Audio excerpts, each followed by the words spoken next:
Cours sur l'infini.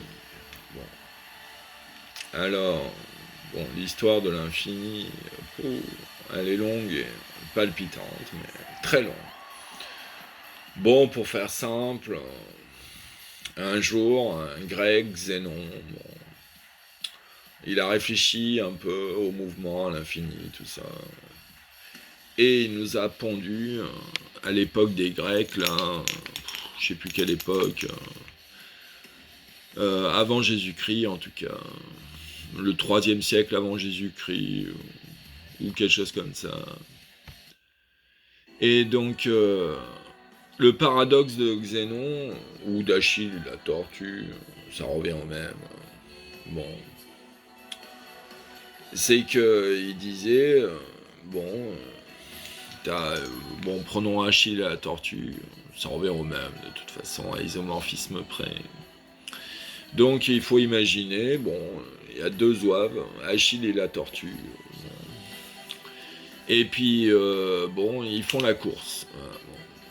Et puis, Achille dit, moi, bon, en gros, je vais, allez, faisons simple, je vais 10 fois plus vite que toi, bon. Et toi, t'es une tortue, moi je suis Achille, je vais 10 fois plus vite que toi. Même si t'as pris de l'avance, bon, à la course, je vais te doubler. Facile Émile, tranquille Émile. Puis la tortue, elle a dit, ah, pas sûr, parce que, bon, moi j'ai de l'avance, ok. Après, le temps que tu arrives à ma position où j'étais, bah moi j'aurais avancé d'un chouïa. Bon. Puis après, le temps que tu arrives à ma nouvelle position, bah moi, pendant ce temps-là, j'aurais avancé d'un pouillème. Puis etc. Donc, bon, la tortue dit, tu me rattraperas jamais. Parce que plus tu vas essayer de me rattraper, plus je vais me déplacer, plus tu vas essayer de me rattraper, plus je vais me déplacer, et de plus en plus petit, de plus en plus petit, de plus en plus petit, et comme on peut couper, comme les nombres réels de plus en plus petits, ça va à l'infini, tu me rattraperas jamais, la tortue, elle dit, blablabla. Bla, bla, bla. Bon, donc le paradoxe d'Achille et de la tortue. Alors quand tu commences à réfléchir, tu dis bah tiens, c'est pas si simple que ça. Est-ce qu'Achille va la dépasser la tortue ou il y arrivera jamais? C'est infini. Bon. Comme on peut couper un grain, toujours, on peut un grain de sable, on peut les couper, les couper, les couper, les couper jusqu'à l'infini ou ça s'arrête un jour? Mystère. Donc le vieux paradoxe de Zénon, d'Achille et de la tortue, bon, complicado. Puis après, bon, bah, c'est resté un mystère pendant des siècles et des siècles. Personne ne savait résoudre ce paradoxe apparent, tout ça. Bon. Puis après, dans l'histoire, il y a eu le génial Leibniz, ah tiens, qui a introduit le calcul différentiel. Il savait calculer avec des infiniment petits. Ouais, très bien. C'est très utile pour résoudre ce paradoxe. On sait additionner, multiplier toute l'algèbre des infiniment petits, des epsilon, comme on les appelle dans le jargon, ou des dx, suivant sa philosophie. Bon. Et donc, il a fallu attendre Leibniz pour introduire le calcul différentiel, le calcul sur des infiniment petits, comment les additionner, tout ça, les soustraire, les multiplier. Bon, pas simple, hein, faut un peu apprendre. Hein. Ça sort pas. Enfin, Leibniz, et avant Leibniz, personne ne savait, hein, sur Terre en tout cas. Donc, faut se taper Leibniz, bon, qui est bon, mais c'est dans tous les bons cours d'université. Même il y a des statuts de Leibniz dans les universités informatiques, enfin certaines. Pourquoi? Parce que c'est le père de l'informatique théorique. C'est la philosophie de Pythagore. Tout est modélisable en mathématiques. Et Leibniz, il est arrivé, coucou, Ok, nickel, Pythagore, mais je rajoute, tout est modélisable en mathématiques et en paquet de 0 et 1. Oh bah dis donc, quelle révolution. Donc c'est pour ça que c'est le père de l'informatique théorique. Et donc, faut s'absorber Leibniz. Et puis après, bon, il y a eu plein de petites anecdotes, mais personne ne savait jusqu'à Cantor. Donc Cantor, c'est 19e siècle, en gros, 20e, machin. Et donc jusqu'à Cantor, les mathématiciens étaient très embêtés, parce que notre seule définition de l'infini, bon, elle était un peu bof, quoi. Avant Cantor, on disait, ouais, bon, on sait pas trop ce que c'est l'infini. Bon, tout ce qu'on sait, c'est par définition, un ensemble infini, c'est un ensemble qui n'est pas fini. Hein, bon. Ouais, bon, bah, pas génial la démonstration, bah, d'accord. Un peu trivial, un peu élémentaire, mais bon, pas constructive. On sait pas, bon, d'accord, c'est pas fini. Bon, ok, mais c'est quoi infini? Bon. Puis le génial Cantor est arrivé, le Zorro, tout ça, de l'infini. Il y a réfléchi un peu toute sa vie de chercheur, c'est tellement compliqué. Et puis, patatras, il nous a pondu la définition universelle de l'infini. Alors là, mais bon, pas simple. Alors, par définition, depuis Cantor, l'infini, bon, c'est un ensemble, bon, qui peut être mis en bijection avec une sous-partie stricte de lui-même. Ah bah dis donc. Alors avant de digérer ça, déjà faut comprendre ce que c'est qu'une bijection. Bon. Après, c'est bizarre ça, parce que dans les ensembles finis, c'est pas possible. Hein. Parce que si tu as un ensemble fini à 10 éléments, ou je sais pas combien, bon, 10 éléments, si tu prends une sous-partie stricte à, je sais pas, 4 éléments, 7 éléments, ce que tu veux, strict, donc tu prends pas les 10, bon, t'en prends une sous-partie stricte, bon, 1, 7, ce que tu veux, et ben t'as aucune chance d'avoir autant d'éléments dans le gros que dans le petit. Aucune chance. Dans les ensembles finis, c'est une absurdité totale, ce truc. Bon. En revanche, dans les ensembles infinis, c'est leur définition. Oh bah dis donc. C'est contre-intuitif au maximum. Moi, quand j'ai vu ça la première fois, je me suis dit, là, on me prend vraiment pour un con. Et puis bon, patatras. Je m'en souviendrai toujours de ce cours de mathématiques. Le prof me dit, ok, bouge pas petit. Alors, on va faire simple. Le prof a dit, oh là là, qu'est-ce qui m'a pris pour un con? Ah, je me suis pris une bonne branlée ce jour-là. Puis bon, il était là, bon, tu vois les entiers naturels, tu sais ce que c'est? Bah ouais. Et puis bon, ok. Et les entiers pairs, tu sais ce que c'est? Oh bah fastoche. Ouais, bon, ok. Alors 0, 1, 2, 3, tata. 0, 2, 4, 6, etc. Bon, ok, j'ai deux ensembles infinis. Bon, ok, ils sont infinis. Quel est le plus gros maintenant? L'enfoiré m'a posé comme question, mon piège. Il m'a dit, quel est le plus gros? Les entiers naturels ou les entiers pairs? Le plus gros. Celui qui a le plus d'éléments. Puis moi j'ai dit comme un con, bah les entiers naturels, il y en a 2 fois plus trivial. Oh bah putain. Le prof il s'est mis à rire, il m'a dit. Eh ben encore un petit con qui croit en savoir plus que le vieux maître. Et puis il m'a dit, tu connais la multiplication par 2? J'ai dit, ah bon? Bah ouais. Bah regarde. Tu prends les entiers naturels à gauche. Bon, ok. 0, 1, 2, 3. Puis tu fais x2 pour aller à droite aux entiers pairs. Ah bon? Alors à 0, t'associes 0. À 1, t'associes 2. À 2, t'associes 4. À 3, t'associes 6. Tu fais x2. Et puis pour chaque élément de droite entier pair, pour lui associer son entier à gauche, et bah tu divises par 2. Oh, bah dis donc, c'était dur. Hein. Donc bon, bijection naturelle, multiplication par 2, division par 2, entre les entiers naturels et les entiers pairs. Alors là, paradoxalement, il y en a exactement autant puisqu'ils sont en bijection. Oh bah dis donc. Première fois que j'ai vu ça, shocking. Ah bah, la Terre est plate, oui c'est ça. Je me suis fait avoir. Oh les pièges en mathématiques, j'en suis tombé dans pop pop pop. Donc ça c'était un bon vieux piège classique du vieux prof qui aime bien bisuter les jeunes padawans qui s'en prennent plein la gueule.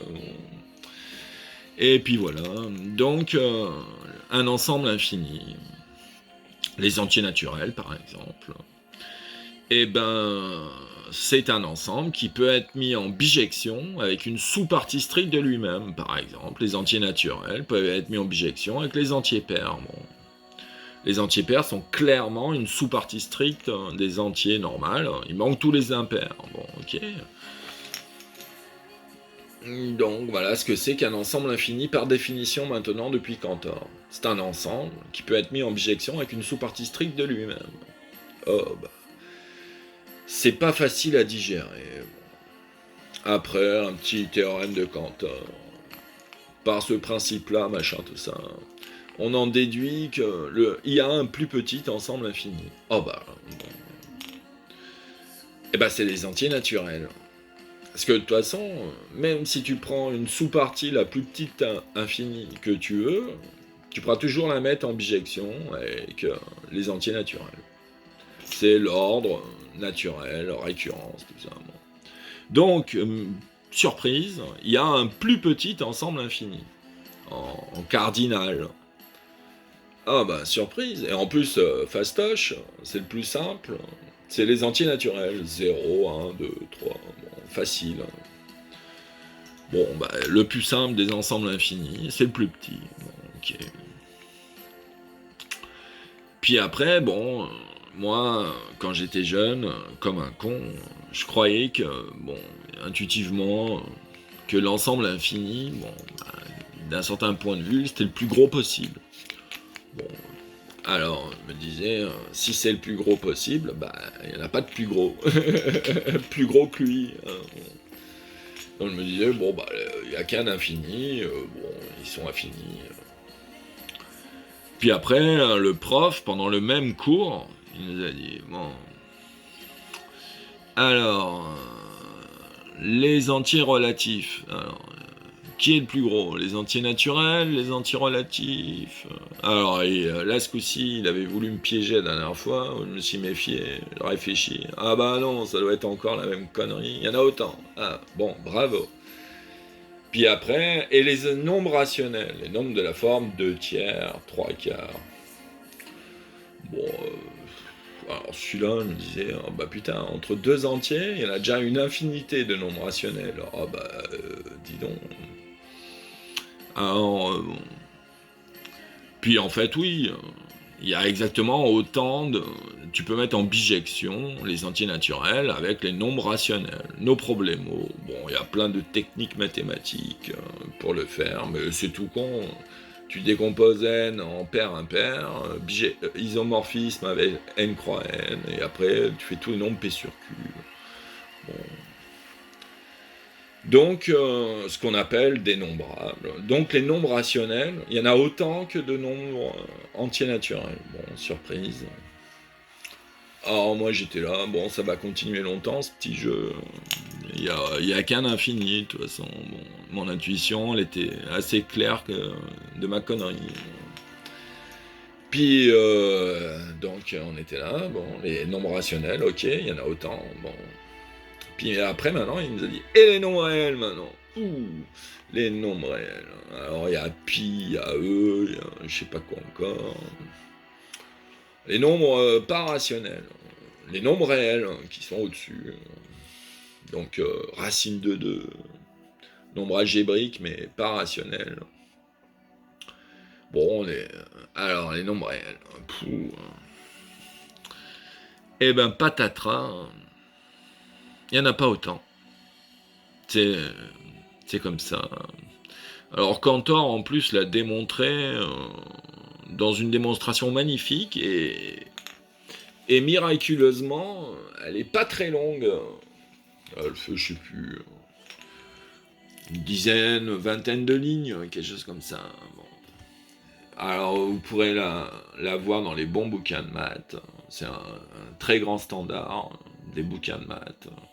Le théorème de Cantor sur la non-dénombrabilité des nombres réels. Bon, ok, alors, il raisonne par l'absurde.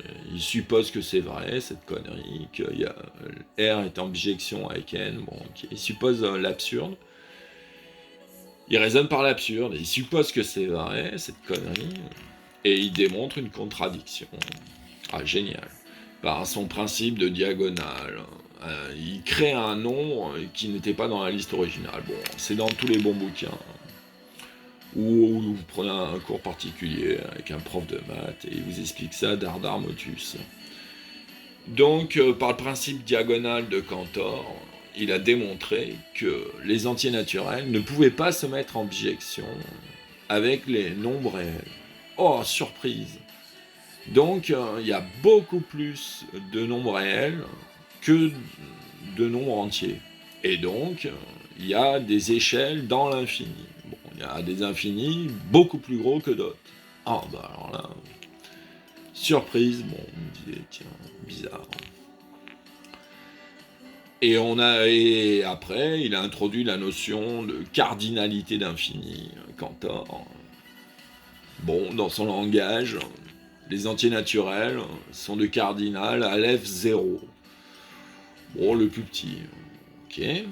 Et après, il a posé que, bon, les nombres réels de cardinal Aleph 1. Bon, ok.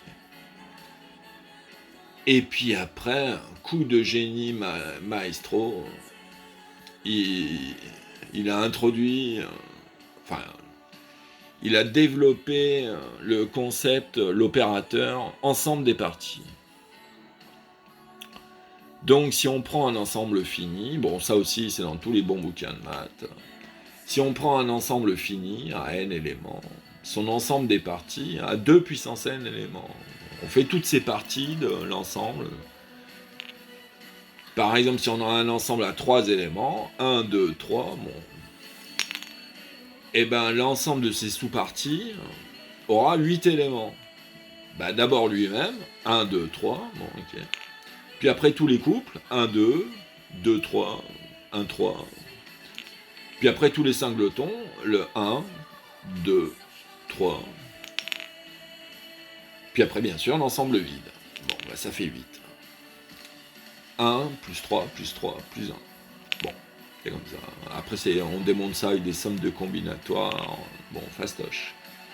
Donc, c'est assez facile de démontrer que si j'ai un ensemble à n éléments, fini, bien sûr, ben, son P de E eh ben, a 2 puissance n éléments, bon, qui est par récurrence, comme vous voulez. Donc, fastoche. Donc, il n'y a aucune chance d'avoir une bijection entre un ensemble fini à n éléments et un ensemble fini à 2 puissance n éléments. Alors, lui, il est beaucoup plus gros. Donc, laisse tomber, tu n'auras jamais de bijection. Il n'y a pas le même nombre, c'est comme ça. Donc, Cantor, il s'est dit, tiens, et qu'est-ce qui se passe maintenant si je prends un ensemble infini maintenant? Bon. Et ben, il a démontré son théorème magnifique, où il part toujours son petit principe de diagonale de Cantor. Génial outil conceptuel. Il a démontré que si tu pars d'un ensemble infini E, bon, si tu fais son P de E, et ben le cardinal d'Aleph de l'infini, E, il était par exemple cardinal Aleph N, et ben son P de E sera forcément pas en bijection avec E, et même d'un cardinal d'Aleph, 1 de plus. Oh bah dis donc. Et donc, comme on en était arrivé au réel, Aleph 1, bah, il suffit d'appliquer son théorème. Donc, R, Aleph 1, bim, P de R, Aleph 2, bim, PP de R, Aleph 3, PPP de R, Aleph 4, tac, tac, tac, tac, tac. Et donc, boum, Cantor a démontré qu'il existait une infinité d'ensembles infinis, de plus en plus gros. Oh bah dis donc. Oh bah alors là, j'étais scotché dans ce cours de maths. Révélation. Ah bah tu croyais que la Terre était plate, mon gars, avec l'infini. Ouais, c'est ça. Oh bah dis donc. Ah, le théorème de Cantor. Et puis il y en a eu d'autres. Alors des trucs à chaque fois, j'étais là, mais c'est pas possible.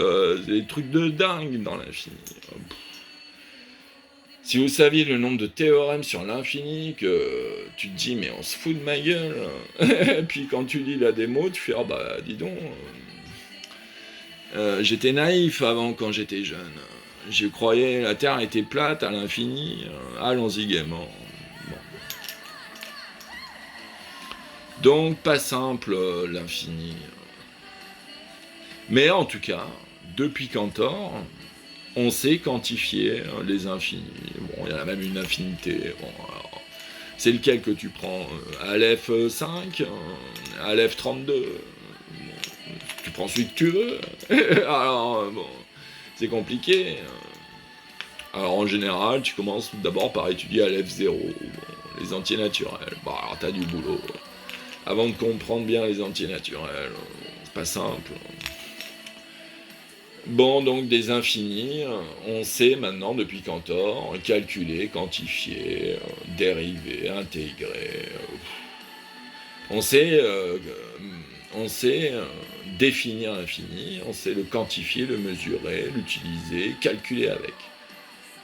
Et donc, miracle, les séries infinies, les limites, bim, tout ça est arrivé de façon très rigoureuse. Alors, révolution conceptuelle, puis d'un coup, le paradoxe de Zénon, eh ben, résolu. Allez hop, limite à l'infini, on calcule l'infini, et puis Achille dépasse la tortue. Ah, surprise. Dans la réalité, ça marche, et avec nos séries infinies à coups de Cantor, on le démontre. Ah ben oui, donc le paradoxe de Zénon, depuis Cantor, résolu. Mais bon, faut se taper pas mal de maths, Leibniz, et puis d'autres, et puis bien sûr Cantor pour finir l'initiation. Et puis après, forcément, des centaines de mathématiciens, quand ils ont lu Cantor et compagnie, eh ben, ils ont rajouté leur petit théorème sur l'infini. Allons-y gaiement. Alors, dans les bibliothèques sur l'infini, hop, t'as des centaines d'articles, tout ça. Et alors, c'est complicado. Donc, bon courage pour comprendre.